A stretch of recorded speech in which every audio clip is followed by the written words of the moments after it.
Paano po yung mga atheist na mabuting tao naman? Saan po sila mapupunta? Sa impyerno pa din ba? Good question. First, define natin yung good person. How can a person be good? Anong standard ang ginagamit natin? Human standard ba or God's standard? Kasi kung human standard, yes, we can say na this person is good. According to his deeds, di ba? Kung mabuting tao yan, matulungin, hindi nagmumura, mabuting anak. But the truth is, hindi human standard ang gagamitin natin sa Judgment Day. God's standard ang gagamitin natin doon. So, what is God's standard? God's standard is perfection at dapat righteous ka. So, let's see kung isa kang good person. Gamit ang standard ni God. Set aside mo muna yung human standard. Kasi una pa lang, pag sinabi mong good person ka, kasalanan na yan. Alam mo ano tawag dyan? Self-righteousness. So, try to reflect on your life.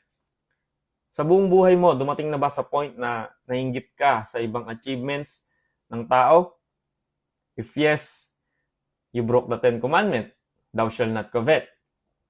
Sa buong buhay mo, nakapagsinungaling ka na ba? Kahit isang beses lang, kahit white lie pa yan. If yes, you broke the 9 Commandments. Jesus said, if you look with lust, kapag may minanya ka, kapag may pagnanasa ka sa isang tao, you already committed adultery or pangangalunya in your heart. So kung nanood ka na ng porn sa buong buhay mo, then you broke the 7th commandment. Thou shalt not commit adultery. The Bible said, he who hates his brother is a murderer at heart. So may kinasusuklaman ka bang isang tao? May isang tao ba na sobrang galit na galit ka? If yes, then you broke the 6th commandment. Thou shalt not murder. You see, I can keep on going. But what I'm trying to say is, we all have sinned and fall short sa standard ni God. We are all sick and we needed a cure. And that cure is Jesus. Same thing as, we cannot save ourselves. Kahit na sobrang dami mo pang ginawang kabutihan sa buong buhay mo, it doesn't change the fact na you still sin and you rebelled against the Holy God. Sin is so serious to a Holy God na kahit white lie lang ang nagawa mo sa buong buhay mo, hellbound ka pa din. Deserve mo pa din mapunta sa impyerno. Because God is light, perfect, righteous, and holy. Alam niyo ba ibig sabihin ng holy?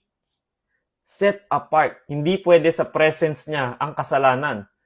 Kaya ang requirement sa heaven ay dapat righteous ka. At ang righteousness ay hindi mo maa-acquire sa paggawa lang ng mabuti. Ang righteousness ay maa-acquire lang through faith in Jesus Christ. Sabi nga sa Galatians 2 verse 21, I do not nullify the grace of God. For if righteousness were through the law, then Christ died for no purpose. Kasi po ngayon, some people think na yung good works nila ay ma-outweigh yung bad deeds. Na para bang sinasabi na, okay lang, mag-masturbate ako ngayon, bukas magsisimba naman ako. No.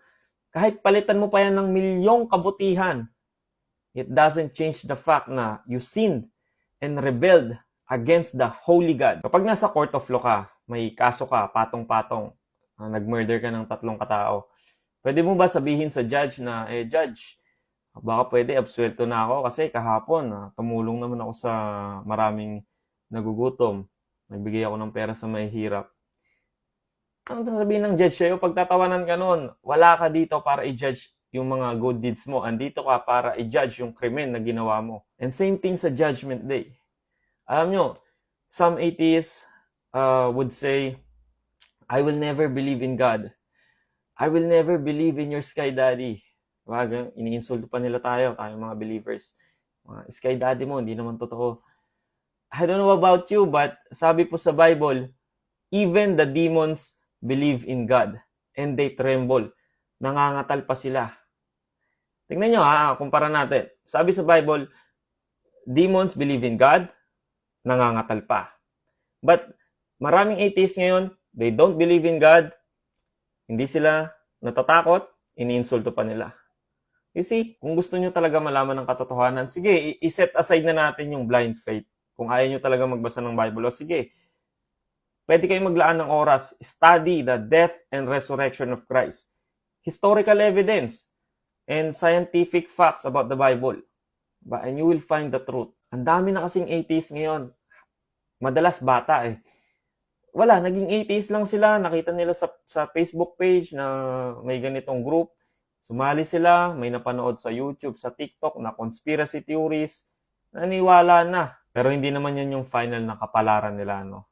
So let's continue to pray for them kasi marami namang atheists na by the grace of God, namulat na yung mata nila sa katotohanan at yung iba nagsisilbi pa nga sa Panginoon.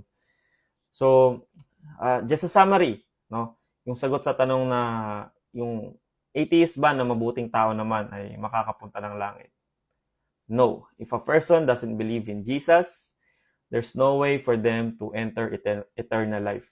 But Jesus said, I am the only way. I am the truth and I am the life. No one can come to the Father except through me. So kung sa tingin nyo ay good person yung isang tao na yan, hindi. Kasi ang ginagamit nyo, human standard. Only God is good. And God's standard ang gagamitin sa atin. So I hope that answered your question. And God bless you all.